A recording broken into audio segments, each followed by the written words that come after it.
পাশাপাশি যে খবরে নজর রাখবো, বাংলাদেশের আঁচ এবার এ রাজ্যে অনুপ্রবেশে করা প্রশাসন। ঝিঙাখালী জঙ্গল লাগোয়া যে করিডোরে এতদিন পর্যটকদের অবাধ প্রবেশ ছিল, সেখানে এবার নিষেধাজ্ঞা বন বিভাগের। কথা বলবো, বিস্তারিত জানবো। আপনারা জানেন আমাদের সঙ্গে টেলিফোন লাইনে রয়েছেন আমাদের প্রতিনিধি সঞ্জিত চক্রবর্তী। সঞ্জিত, এই সংক্রান্ত কি খবর রয়েছে তোমার কাছে? দেখো, তুমি জানো ডিসেম্বর মাস মানেই ফেস্টিভ মুড চলে যায় গোটা বাংলা, বিশেষ করে পড়তে। কিন্তু উত্তর 24 পরগনার যে সুন্দরবন লাগোয়া এলাকা রয়েছে, তুমি জানো সীমান্ত এরিয়া রয়েছে প্রায় 96 কিলোমিটার। তার মধ্যে 46 কিলোমিটার রয়েছে তোমার স্থলপথ, 50 কিলোমিটার জলপথ রয়েছে।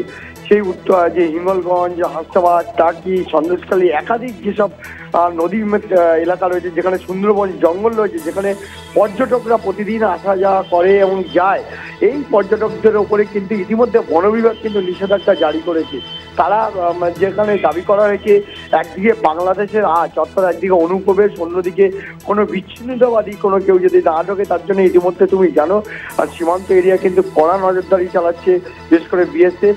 অন্যদিকে কিন্তু কোস্টাল থানা থেকে শুরু করে এবার বন বিভাগ কিন্তু টুরিস্টদের কিন্তু সুন্দরবন লাগোয়া যে ঝিঙাখালী জঙ্গল রয়েছে, সেই করিডোর এলাকায় কিন্তু ঢুকতে নিষেধাজ্ঞা জারি করা হয়েছে। যার কারণে কিন্তু একাধিক যে পর্যটক রয়েছে, সেই পর্যটকরা কিন্তু তারা ক্ষোভ উগড়ে দিয়েছে।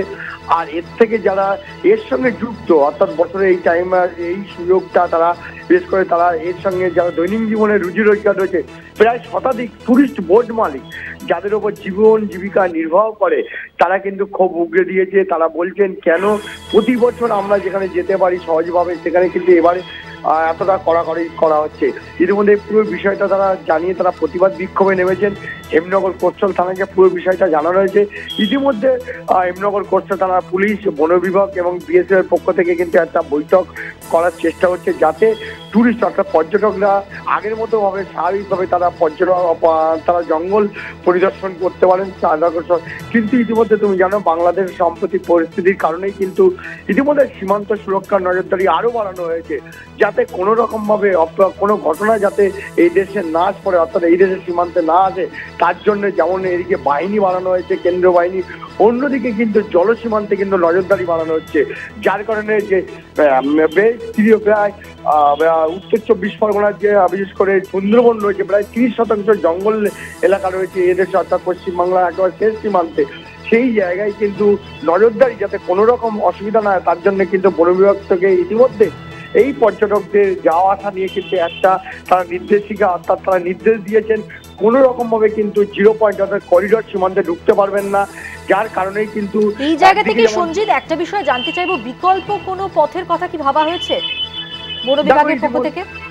দেখো, ইতিমধ্যে বোট মালিকদের দাবি মানে তারা প্রতিবাদ বিক্ষোভ, যখন শতাধিক বোট মালিক রয়েছে, অর্থাৎ টুরিস্ট যারা নিয়ে যায়, তাদের সঙ্গে টুরিস্ট মালিকদের সঙ্গে ইতিমধ্যে বন বিভাগ, সীমান্তরক্ষী বাহিনী, হেমনগর কোস্টাল থানার প্রশাসনিক কর্তারা কিন্তু বৈঠক করছেন, যাতে বিকল্প কোনো ব্যবস্থা করা যায়। অর্থাৎ এই পর্যটকরা তারা যেন হতাশাগ্রস্ত না হয়। যাতে তুমি তো জানো এখানে এই মরশুমে তাদের একটা এর সঙ্গে বহু রুজি রোজগার জড়িয়ে রয়েছে, ছোট মাঝারি বড় ব্যবসায়ীরা জড়িয়ে রয়েছে, অন্যদিকে দৈনন্দিন জীবন রুজি রোজগার রয়েছে, টান যাতে কোনো ক্ষতি না হয়, তার জন্য সেটাও কথা মাথায় রেখেছে প্রশাসনিক কর্তারা। বিকল্প কোনো ব্যবস্থা করা তারা চিন্তা ভাবনা করছে। এখনো পর্যন্ত তারা এই বৈঠক বসার পরে যাতে নতুন কোনো বিকল্প পথ পাওয়া যায়, অর্থাৎ পর্যটকদের যাতে তাদের বিনোদন যাতে ঘামতি না হয়, এবং যাতে স্বাভাবিকভাবে তারা বিশেষ করে জঙ্গল সাফারিতে যেতে পারে, তার সব রকম চেষ্টা করা চলছে। এখনো বৈঠকের পরে যদি কোনো সমাধান সূত্র মিলবে বলে আমাদের আশাবাদী হচ্ছে। অবশ্যই সেদিকে আমাদের নজর থাকবে। আপাতত সঞ্জিত, তোমাকে ধন্যবাদ। কথা বললাম প্রতিনিধি সঞ্জিত চক্রবর্তীর সঙ্গে।